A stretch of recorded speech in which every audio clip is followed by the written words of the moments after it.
Welcome to Art and Internment, Heinz Henghes, the Stowaway Sculptor, in our series Flight or Fight, Stories of Artists Under Repression. I'm Rachel Stern, Executive Director of the Fritz Usher Society for Persecuted, Ostracized, and Banned Art based in New York. I'm honored to introduce today's esteemed speaker. Heinz Henghes is an online communications specialist working primarily in the arts, education, and charitable sectors.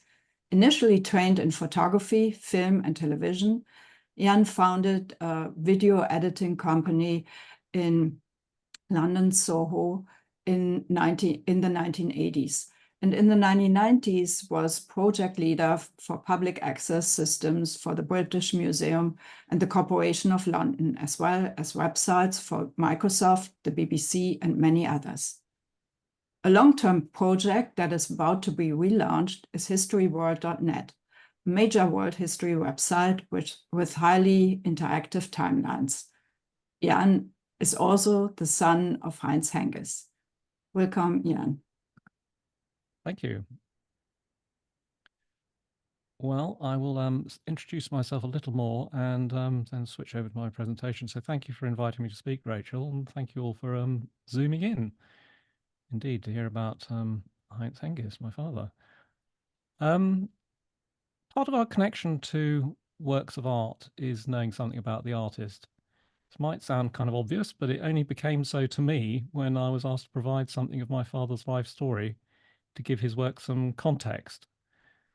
My father, Heinz, as I and others called him, died when I was only 16, and I'd only ever heard sort of anecdotes about his life, so I had very little to say about him when I was first asked. This was really not good enough, I realized, and it led me to talking to people he had known and researching in various archives. I feel a bit like I've been sort of gathering pieces of a jigsaw puzzle and gradually assembling a picture of the father I lost all too early in my life. So some of the connections and stories, I hope you'll agree, are worth sharing, and that's what I hope to do now. So let's go over to screen share. Sure.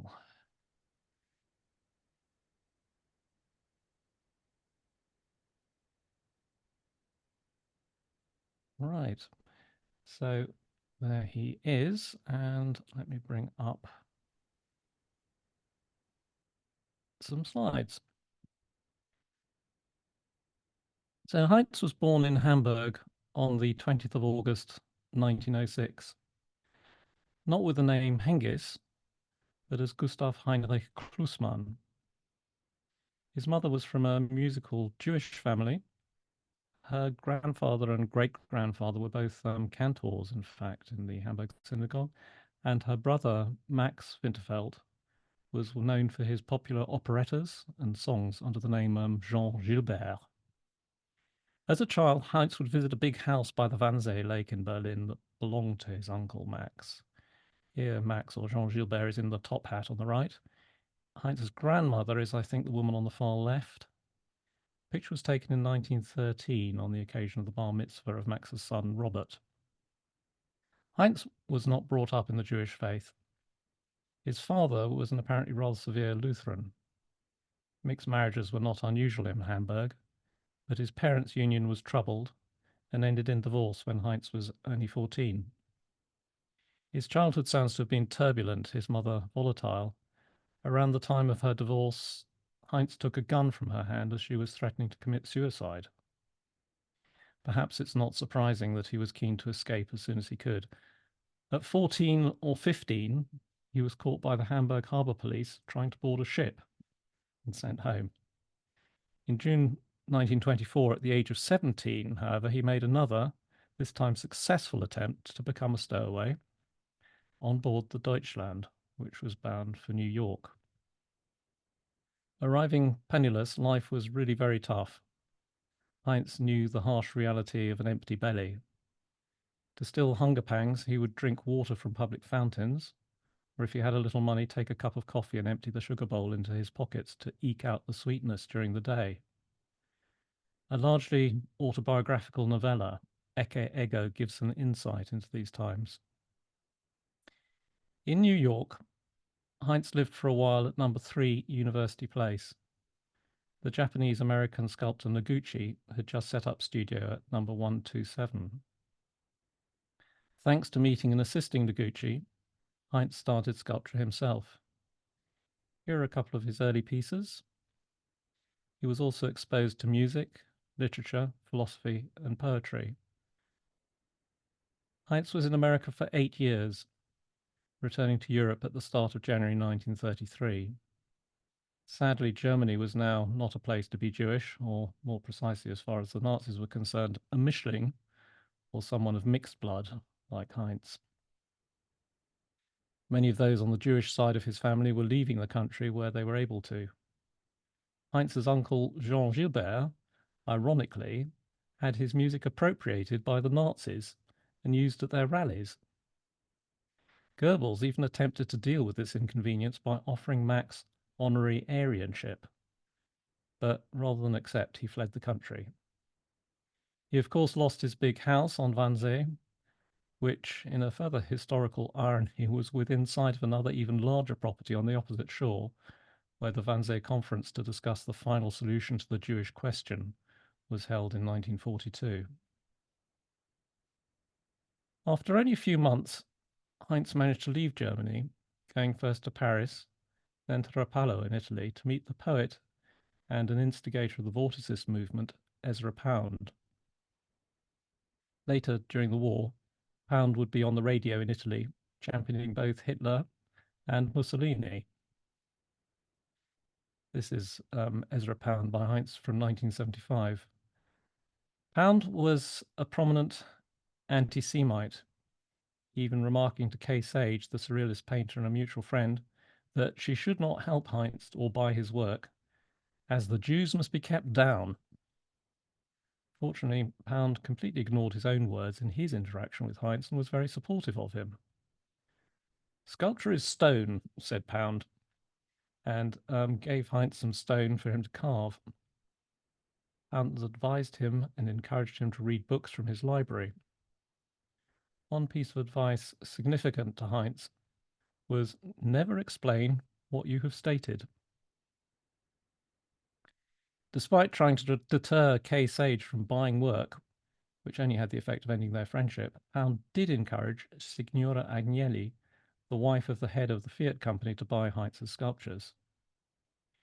It seems that Pound distinguished between big and little Jews, and that only the former, who were bankers and those with the money and the influence to play a part in the affairs of state, were evil in his eyes.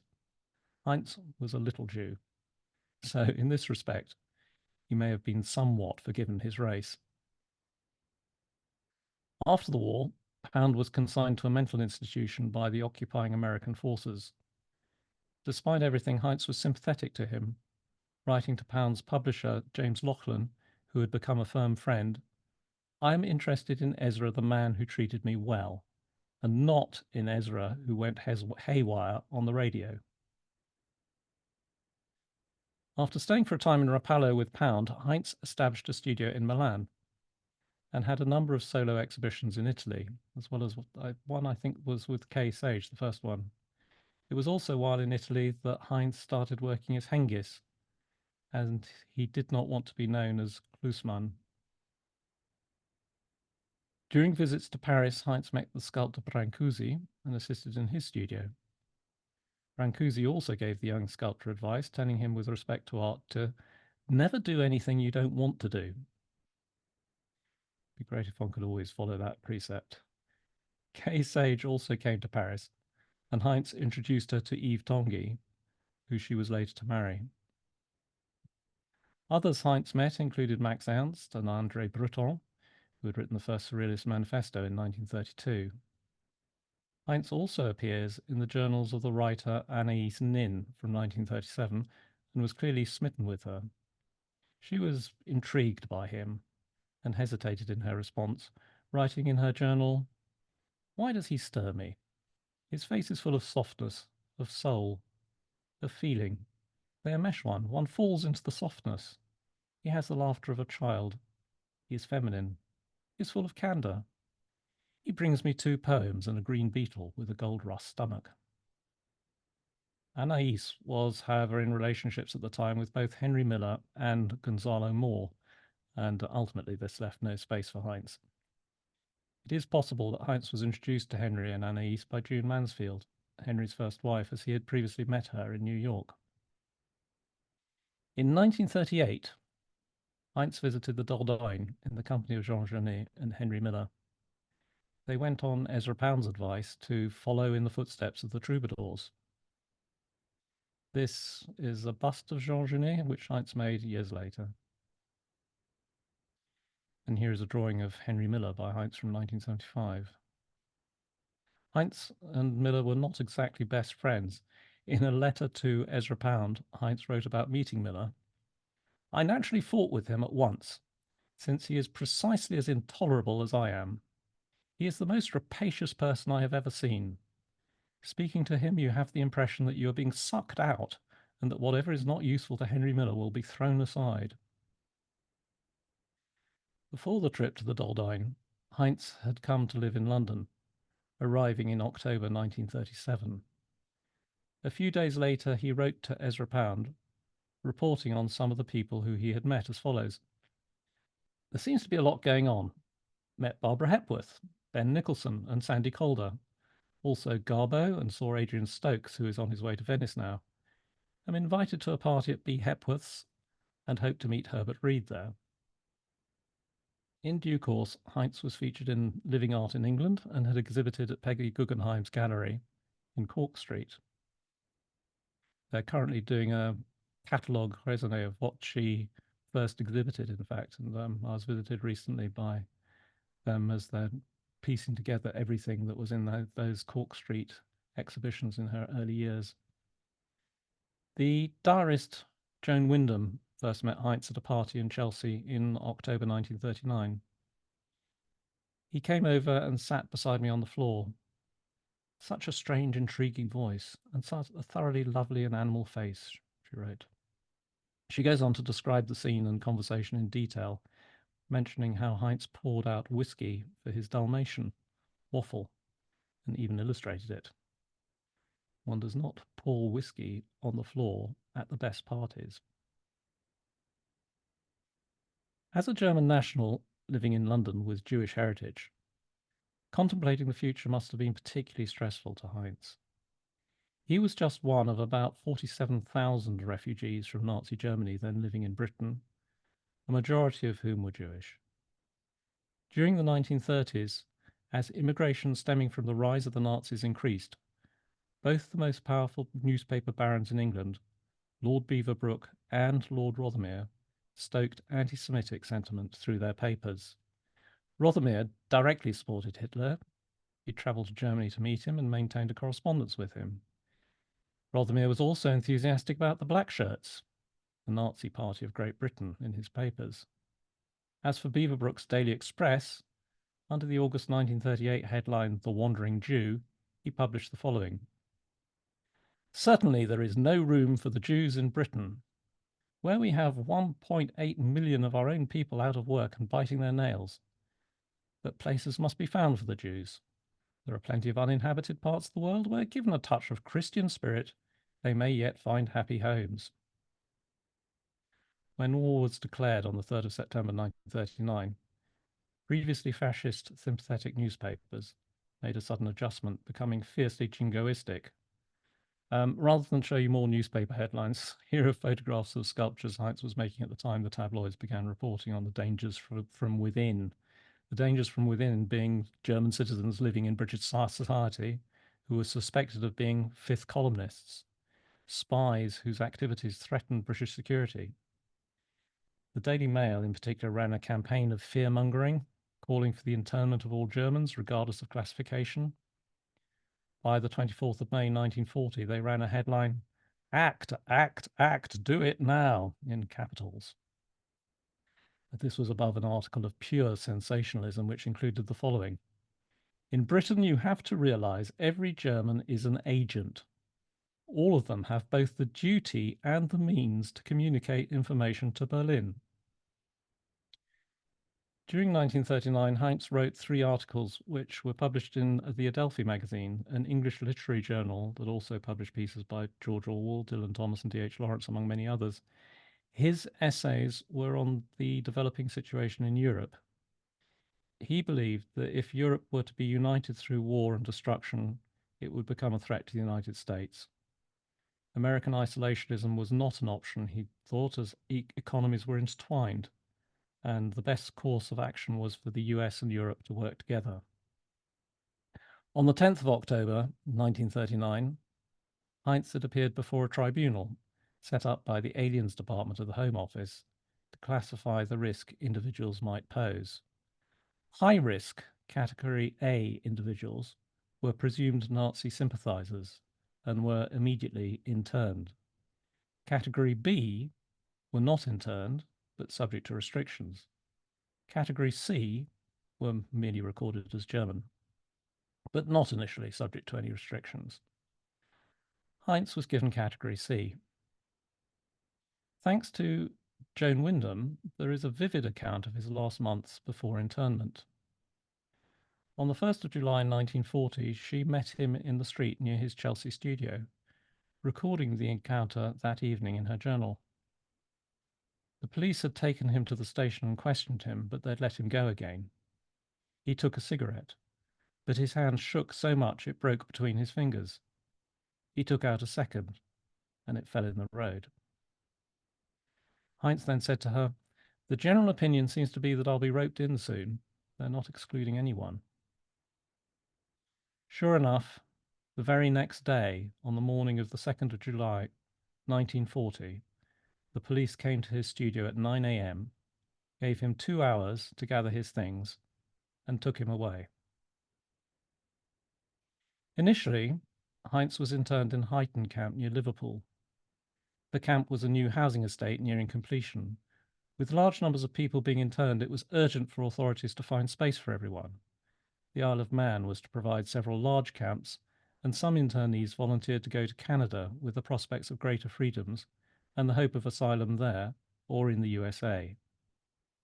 It may be that Heinz was such a volunteer, I really don't know, although people equally just found themselves being shipped overseas without any notice or agreement on their part. On the 2nd of July, the Arandora Star was on the way to Canada with 1,500 internees on board when it was torpedoed by a German U-boat and sunk off the coast of Ireland. Roughly half of those on board lost their lives. Many of the internees rescued from the Arandora Star were then to be shipped off again on the 10th of July from the Liverpool on the Dunera. Built to carry a maximum of 1,600, the Dunera was to take on board 2,542, with Heinz one of their number. There were German and Austrian C-class internees, along with 451 A-class Italian fascists and German Nazis, who were kept apart from the others. Peter Stadlin and his brother Eric ended up on board as a result of unlucky circumstances. On the initiative of Thomas Mann, Yehudi Menuhin, and Eleanor Roosevelt, Peter, who was a noted pianist, was due to be released from internment, but the news did not arrive in time. "We were picked up by the sergeant major at random," he reported later, "without any regard to our age, fitness, or professional qualifications. It was pure chance that my brother and I stood in the same file and were therefore shipped together." Also with them was Stefan Peto, who was later to become their brother-in-law after the war. Soldiers on the ship treated the arrival of the internees as an opportunity for self-enrichment, forcibly taking anything of value. Suitcases were heaped up, some cut open with bayonets, and various items were thrown overboard. Moritz Chlumsky came on board carrying a violin in a case. He explained that it was precious and belonged to his son, but it was roughly taken from him and thrown overboard. Heinz, for his part, somehow managed to hide a signet ring with a blue stone, and years later then cast it by mistake inside a bust he was making. So lost it, but not at that time. The overcrowding on the Dunera was extreme. There were some hammocks, but many had to sleep on big wooden tables or on the floor. There were slop buckets, which were soon overflowing with urine. No fresh water, and the food was barely edible. Willi Hirschfeld, later Field, who I had the pleasure of meeting and interviewing, was another of those who had not volunteered to be sent overseas, but just found himself on board the Dunera, having initially been interned at Kempton Racecourse. He remembered a particularly frightening moment on the voyage. On the second or third night of our journey, we experienced a very loud crash. Confined below deck, we had no idea what it was, although we suspected it to be a torpedo. The ship rocked. All hell broke out. People panicked and tried to get to the exits, but they were locked. We were later told that we had been the target of a German submarine. The torpedo had failed to go off and we were saved. There would have been no chance of us ever getting out of the ship had the disaster struck. The internees were kept below decks for the first week or so, with barbed wire preventing them from moving about the boat from one area to another. Portholes were kept shut, and the air was thick and malodorous. There was only about 1 square yard of deck space per man, which made it impossible to move without bumping into someone. Eventually, the internees were allowed on deck for 30 minutes each day. There were machine guns at either end of the ship pointed at them, and soldiers with bayonets everywhere keeping them moving. About a fortnight out from Liverpool, word got abound that far from going to Canada, they were bound for Australia. An 8-week journey without a change of clothes or soap was not a prospect anyone relished. During the journey, Heinz somehow managed to have enough paper to make some pen and ink drawings. There are 2 surviving drawings annotated to say that they were made aboard the Dunera. Here is Le Fou, which is in a private collection in Australia. And this is Encounter, which is now in the British Museum collections. I was lucky to meet the painter Klaus Friederberger and his wife Julie. Klaus was near the front of the boat in the same area as Heinz and recalled that the men did the best they could to keep their spirits up, organising talks on different subjects. Heinz had some photos of his sculptures and he used these as part of a talk. Singing was an important way to keep up morale. Someone even changed the lyrics of My Bonnie Lies Over the Ocean to My Luggage Went Into the Ocean. Heinz sang unaccompanied Negro spirituals, the blues Careless Love, and excerpts from Gershwin's opera Porgy and Bess. Back in Britain, the news of the sinking of the Arandora Star had raised public awareness of internees, and questions followed about how the government had decided to deal with them. There were only 4 days in Parliament between June and August of 1940 in which enemy aliens were not mentioned. In a debate, Mr. Strauss MP said, "To intern these people, great fighters for democracy, was contrary to common sense and to England's finest traditions." A change of direction seemed to be in order. Internment, which had started on the 25th of June, was only to last 3 weeks. Questions about the treatment of internees and the circumstances surrounding their deportation were asked. When I say it lasted 3 weeks, it didn't mean that people were released, but they, I think, were no longer rounded up after about that period. The government blustered and was either misinformed or dishonest in some of the responses it gave. As an example, on the 22nd of August, Osbert Peake, the Under-Secretary of State for the Home Department, made the following statement in Parliament. As regards shipment to Australia, which is the only shipment for which the Home Office is directly responsible, there is perfectly conclusive evidence that 90% of those who went there were anxious to go there. Not. Despite a change of direction in policy, the Dunera itself did not change direction and continued sailing on to Australia. Before it arrived, the commander of the escort troop in charge of the vessel, Lieutenant Colonel W.P. Scott, who was fully aware of the treatment meted out to the internees and the property which had been stolen from them, tried to undermine their credibility by writing to Australian military authorities that the German and Austrian Jews in his care can only be described as subversive liars, demanding and arrogant. Having realised that they were sending people to Australia who presented no threat, the British government cabled the Australian government to suggest that they might apply a less rigid custodial treatment to genuine refugees from Nazi oppression. The Australian government cabled a reply which stated that it expected all internees to remain interned whilst on its soil.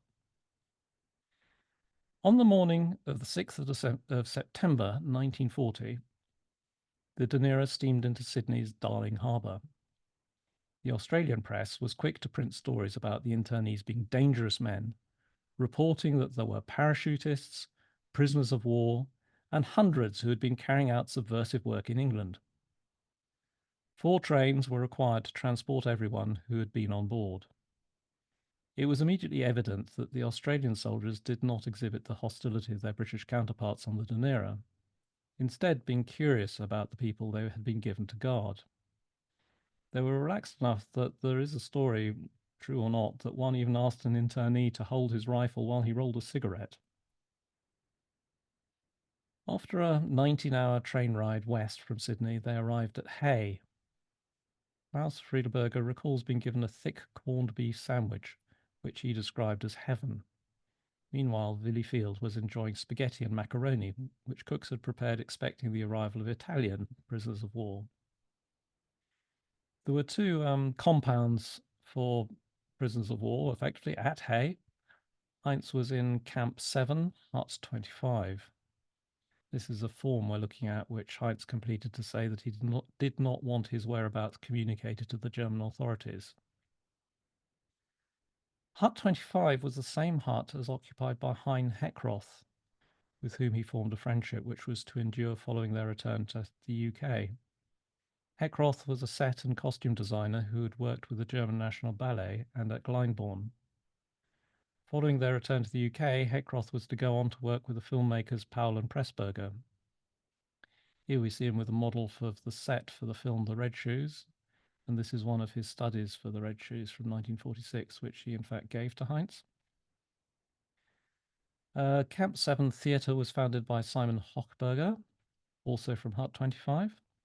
2 months after their arrival in Australia, they produced a play with music called Hay Fever. The stage curtain was designed by Heinz Henghes and Klaus Friedeberger. A handwritten program was produced by Hochberger. Heinz, listed as Klusmann, was part of the entertainment.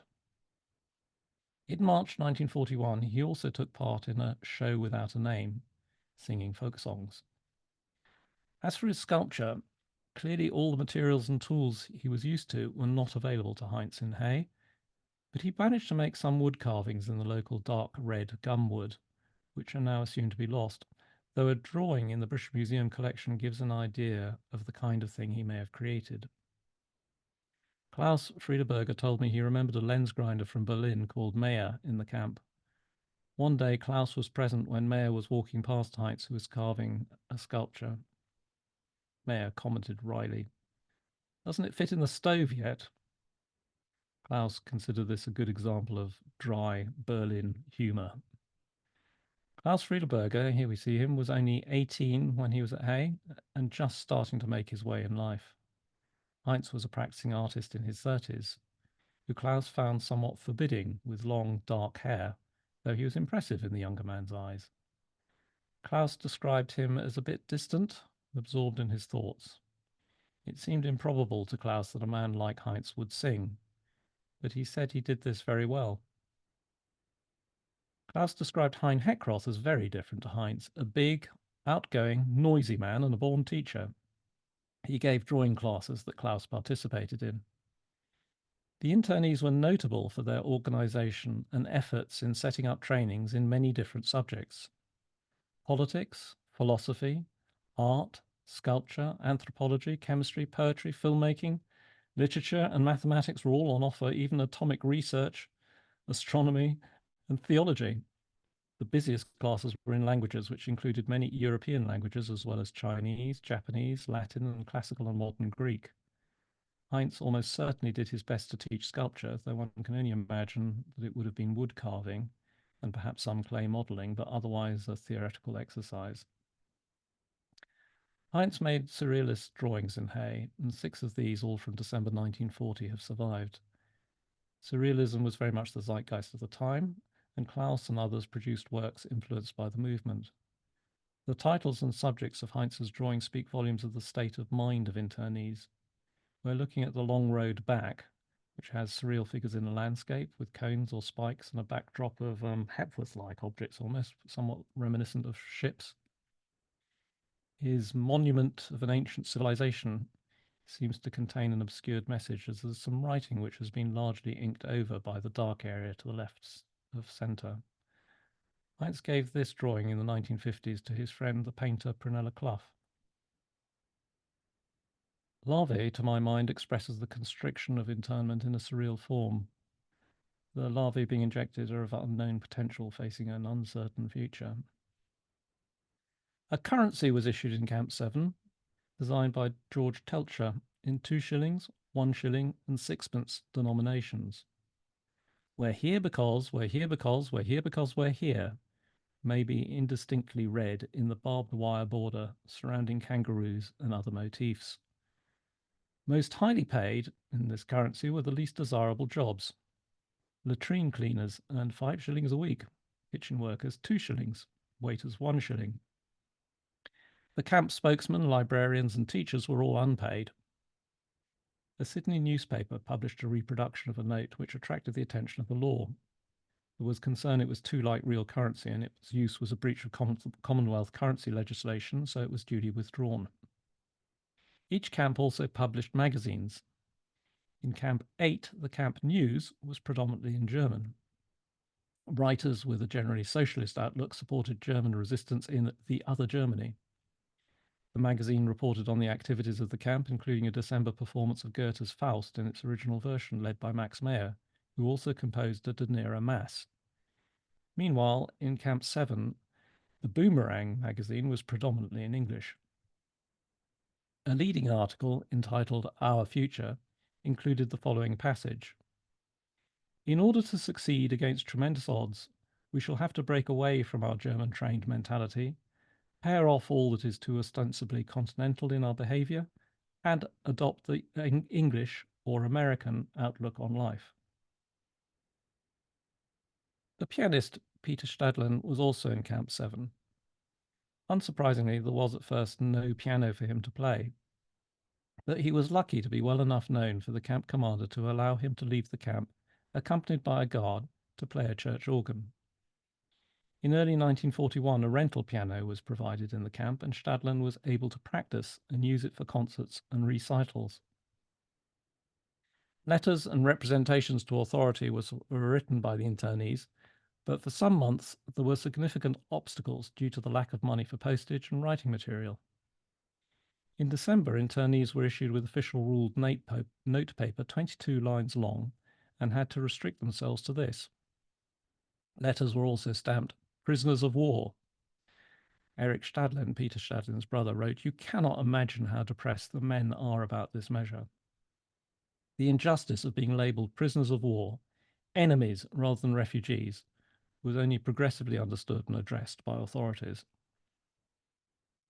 The forms in use were prepared for prisoners of war, but they were stamped or written over to show that they were being used for internees eventually. A number of statements detailing mistreatment whilst on the Dunera was also prepared by a legal department formed by the internees of Camp 7 for presentation to the authorities. Erich Stadlen was one of those preparing detailed reports on the situation of different groups. Letters were also written to those who it was hoped might make representations on behalf of the internees in Britain. Hans Rosenbluth, the father of the broadcaster Nick Ross, was appointed secretary representing Camp 7, and he was also kept busy with correspondence as head of the camp post office. One letter was sent by Justin Steinfeld, who was in Camp Hut 25 with Heinz, to the Poets, Essayists and Novelists Association in London, asking that they intercede on behalf of the internees. He wrote as follows. Here in Australia, many authorities and possibly the whole of public opinion do not believe that we are refugees from Nazi oppression, but consider us to be highly dangerous, hostile and evil men, as otherwise we should never have been sent to this camp in Australia. It is impossible for me to know each single man of those interned here, but I know definitely that we are all refugees from Nazi oppression, that we are all friends of the British nations, that we all stand in loyalty to the British government. It is a grave disaster that so great a misunderstanding should be prevalent in this matter. I beg you to accept my word of honour that with all this I am expressing the truth. There was such a volume of correspondence around internment being processed by authorities back in the UK that Osbert Peake was to say in Parliament that the release of those who fall within the categories, this is speaking of eligibility for release, would be greatly accelerated if correspondence could be somewhat diminished. Representations, especially from those back in Britain, did have an impact, though, and Major Julian Leighton, a British government envoy, was duly dispatched in January 1941 to review the status of internees in Australia. I'll return to 3 drawings by Heinz at this point. A route to release was to volunteer to join the Army Pioneer Corps, which was primarily used for engineering and support tasks. Peter Stadlin expressed the concern of many internees in a letter to the Society of Friends. I sincerely hope that no pressure will be brought to bear on refugees here to join the Pioneer Corps as their only means of getting released. Despite this, when he arrived, Major Leighton made it clear that joining the Pioneers was the best chance of securing a quick release. Heinz did not volunteer for the Pioneer Corps. Instead, he was assessed under Category 19, which was for people who could be shown to have been publicly and prominently anti-Nazi and friendly to the Allied cause. He was fortunate in that he had published articles in the Adelphi magazine which were clearly against Nazi Germany.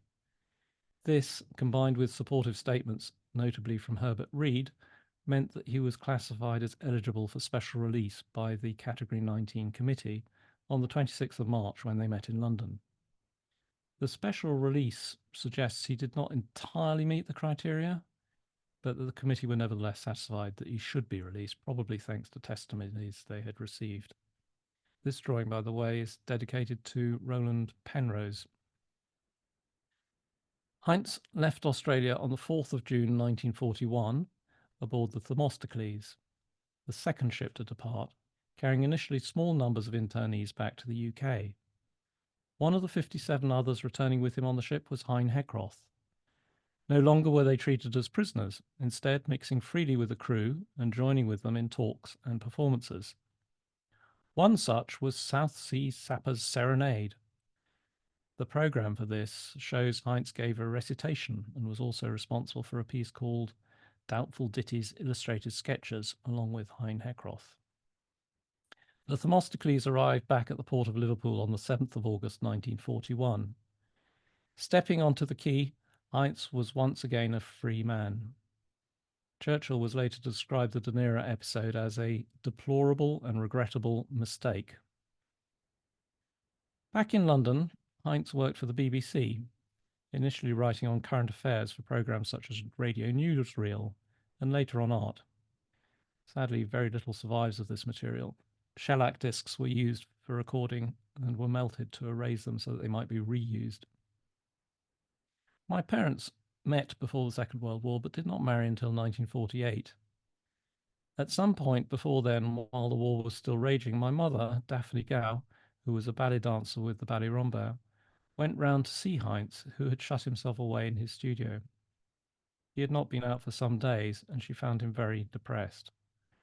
She discovered the reason to be that he had learned from working at the BBC about the Nazi concentration camps. I'm not sure if he ever knew that 2 of his aunts were killed at Auschwitz. What he surely did know was that his father was killed in the Allied firebombing of Hamburg. Sue Everett, in her book Not Wanted, about her father-in-law and Dunera boy Lutz Eichbaum, wrote this: separation trauma can impel the sufferer to both withdraw from close relationships and seek them desperately, erecting barriers against the pain of loss and separation. Heinz was engaging, yet difficult, intellectually inquiring and restless. He was highly gregarious and needed to be around people, yet he was also something of a loner, holding a part of himself back.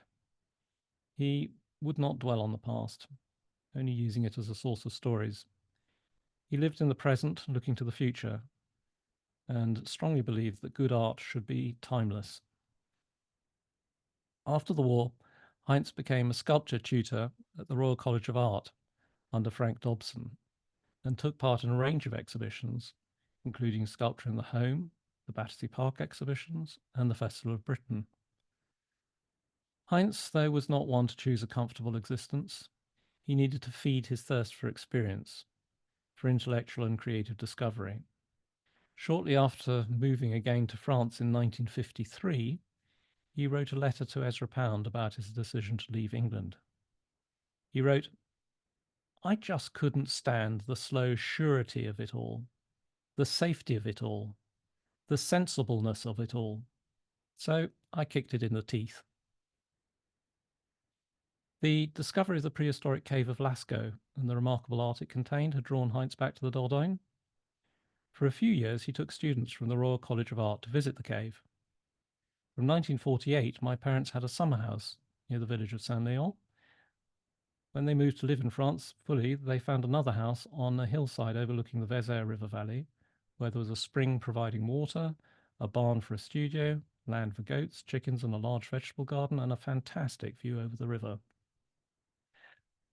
The other side of which there's a prehistoric site of La Madeleine, which has lent its name to about 5,000 years of human prehistory, from 17,000 to 12,000 years ago.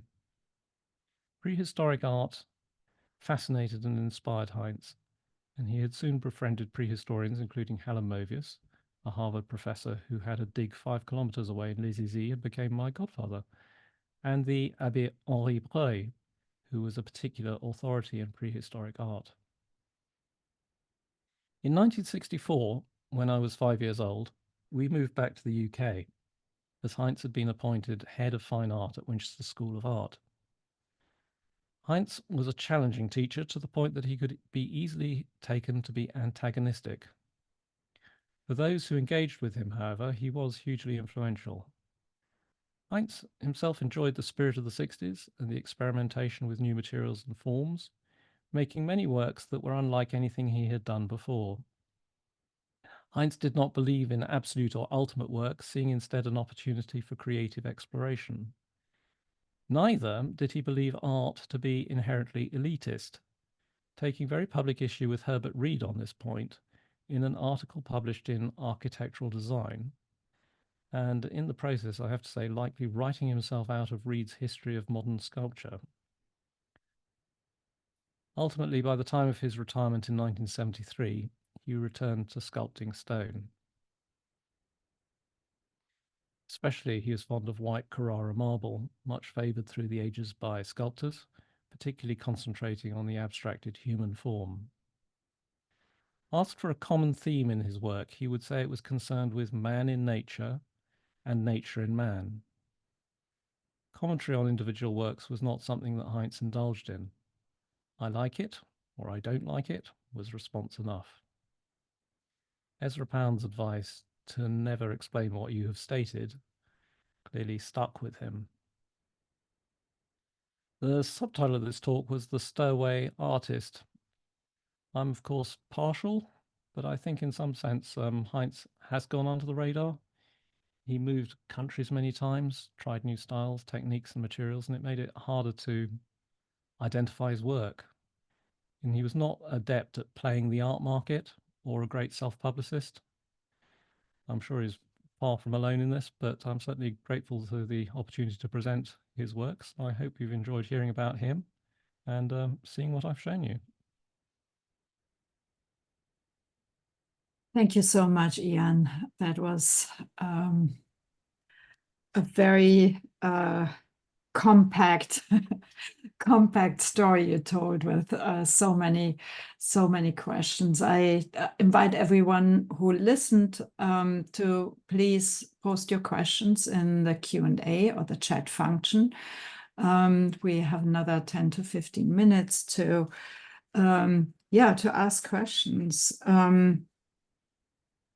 I think I'll start with a question. You described the situation in Australia in the internment camp as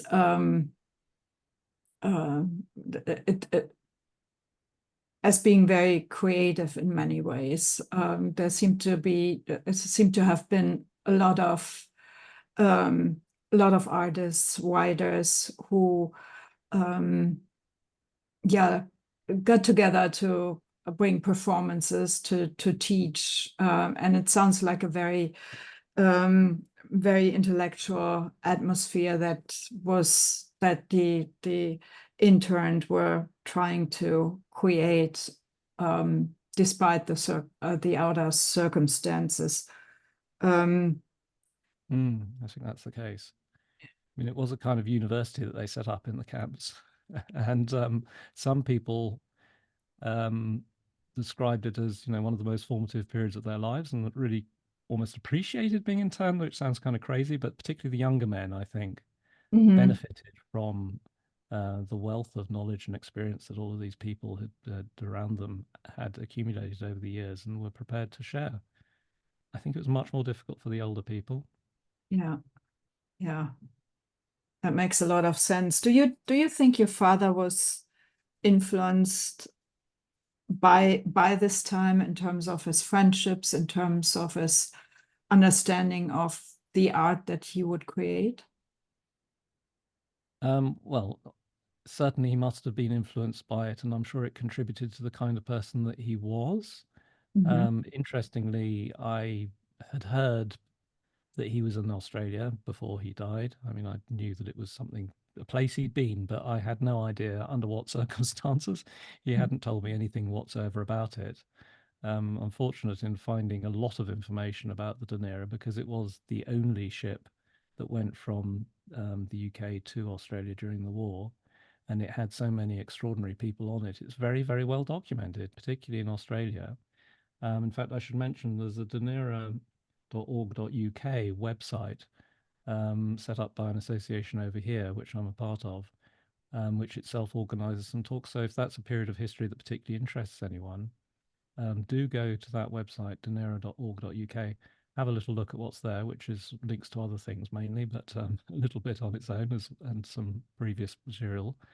And you can sign up and take part in future talks a bit like this one to do with that sort of episode, from a variety of people who know a lot more about it than I do. Although I've done quite a lot of research now, so know a fair bit. Yeah. So Diane is asking, is there a museum or gallery which exhibits a collection of his work? And I have to say that I just posted the website that you created of your father's work, which is chock full of information and letters, poems, and his artwork, of course. But yeah, what do you Yeah, recommend? there is no sort of single central location where you can sort of turn up and see a lot of Hengis work, like there might be for Brancusi or someone, but his work is scattered. It's very, very scattered to the point that quite a lot of the early things from, well, certainly from America, but also from Italy, I don't know where they are.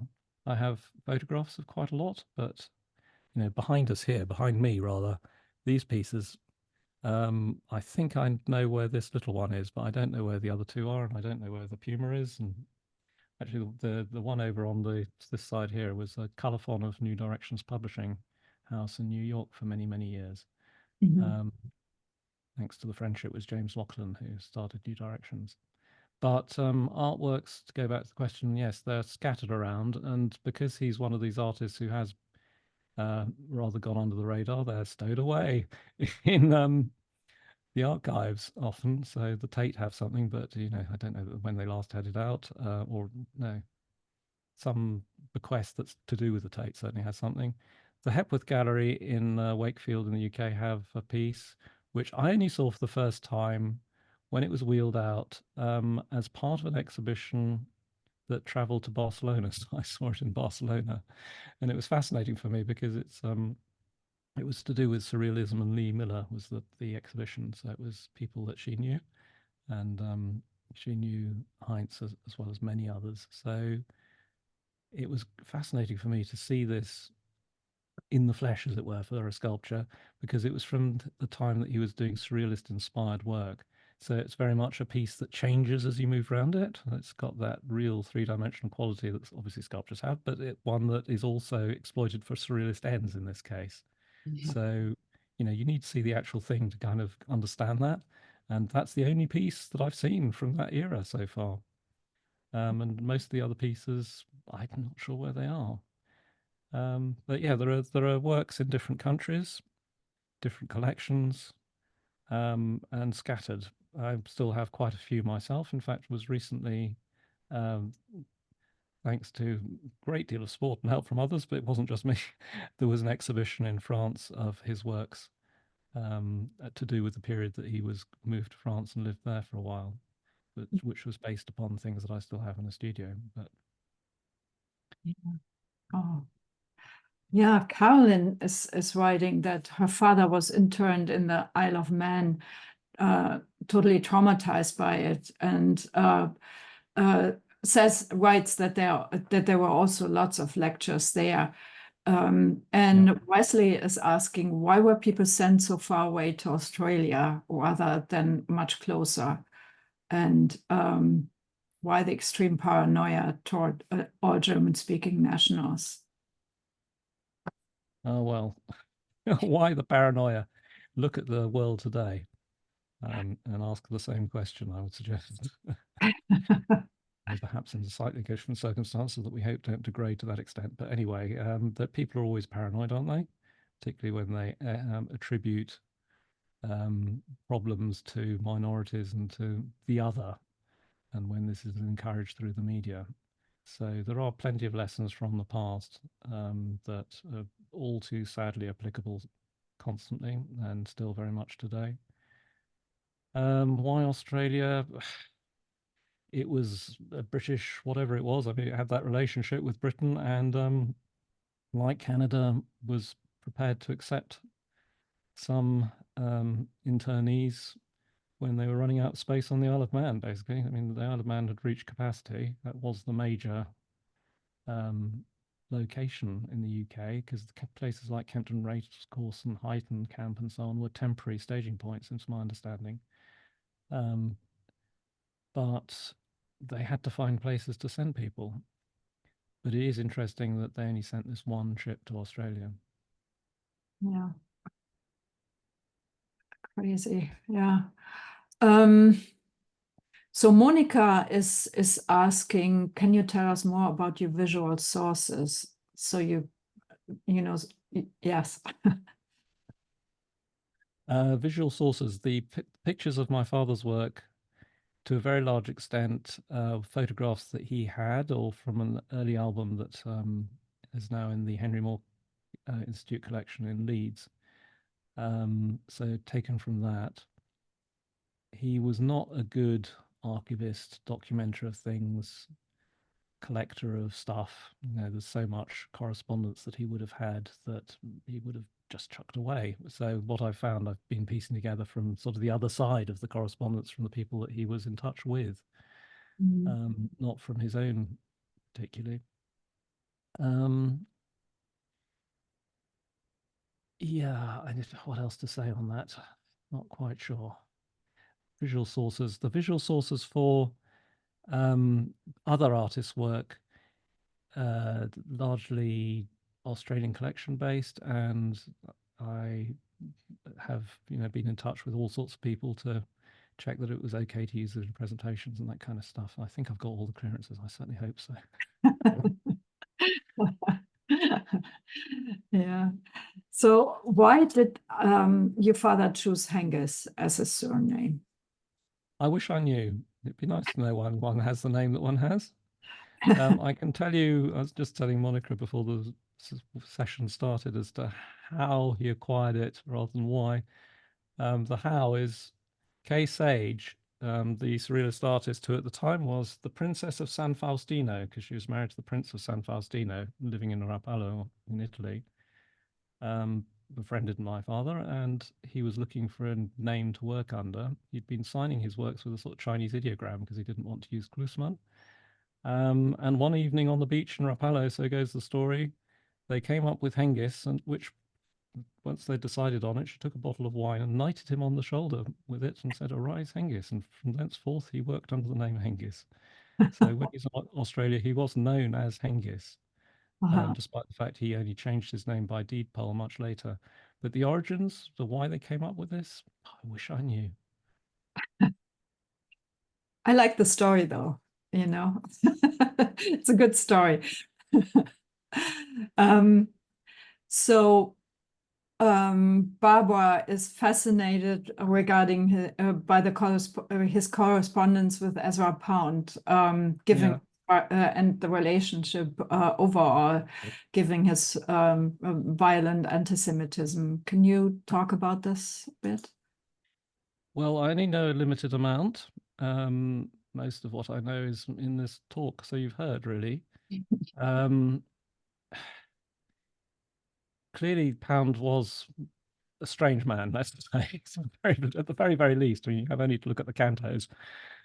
He's a strange man. Brilliant, it must have been as well, but a virulent anti-Semite. But it does seem like he had this distinction between big Jews, little Jews, and yet somehow couldn't quite differentiate, and depending upon who he was talking to, would deal with things in different ways. But no, my father certainly never had a bad word about him. And yeah, remembered the man who was kind to him rather than the man who went haywire on the radio. Yeah. So I can't really say very much more, but it is intriguing, isn't it? How there are people who can be so prominently anti-Semitic who, with individuals, well, it's fine. But then perhaps to some extent, we're all like this, when you have this debate about, oh, they've got to go back home or whatever, but not you, because, I know you. Mm-hmm. Isn't that the same almost? Yeah, it's very true. It's very true. And yeah, you have almost everybody has their politics and ideologies, and but that doesn't necessarily align with individual friendships and behavior. So I totally agree. How much do you know about your father's relationship with Roland Penrose? Well, they'd have met in London, obviously. He knew him and Lee Miller. Indeed, there's one story where apparently they were cycling down the Weser Valley, this is in the Dordogne, back to their holiday homes, I think it was at the time, and happened to bump into Roland and Lee Miller on the banks of the Weser and picnic together. I know that Roland collected some of my father's works. Indeed, if you go to Farley Farm, where there's a big collection of Lee Miller and his son and granddaughter are carrying on the works, if you like, and there's a lot of particularly Lee Miller material that's in exhibition on a fairly regular basis. Fantastic photographs, fantastic, that had been hidden away and were discovered by Tony, the son, in the attic. And he also constructed the story, but has been much more diligent and thorough and successful at it than I have been, and done fantastic work with it. So yeah, I mean, they clearly knew each other, met up on various occasions. What else? I don't know a great deal more about it, just as I don't about all sorts of other people who I can see from diaries or from other records that he knew. Epstein, all sorts of people. Right, right. So yeah. Okay, I think two things. I want to mention briefly Monika Bohm-Duchen, who's part of this of the audience, and I would like to mention her Insider Outsider YouTube channel, which has a lot of interviews with other internees because she focuses on artists who immigrated to England or fled to England. So that's definitely worth exploring. And I would like to direct my last question to you. someone says, I'm so struck by how much knowledge you have to accumulate about your father's experiences during the war belatedly and from other sources other than your father. Can you speak a bit about this journey, where and when you started and what was most helpful to you? That's yes, interesting. I started probably in the early 2000s, 2004, maybe 3, 4, because 2006 was the centenary of my father's birth. And I kind of woke up a little bit and thought, okay, really ought to have some sort of exhibition or do something. Mm-hmm. And that was when Jane England, who had a gallery that was interested and put on an exhibition about him, said, well, yeah, okay, but tell me about him. And I looked rather blankly at her and didn't have a great deal to say. So I went off and interviewed a lot of people who I knew he'd known and sort of got more of an insight just from talking to his friends and people that he'd known. I followed up where I could with archives and other sources. I was very lucky sometimes. I was driving across London one day on my way to work and listening to Woman's Hour, Book of the Week, and there was a description of a young man called Gerhard who was nervous about the prospect of being interned, and I kind of went, oh, that must have been my father's state of mind a bit. And this was Joan Wyndham, who I mentioned earlier on.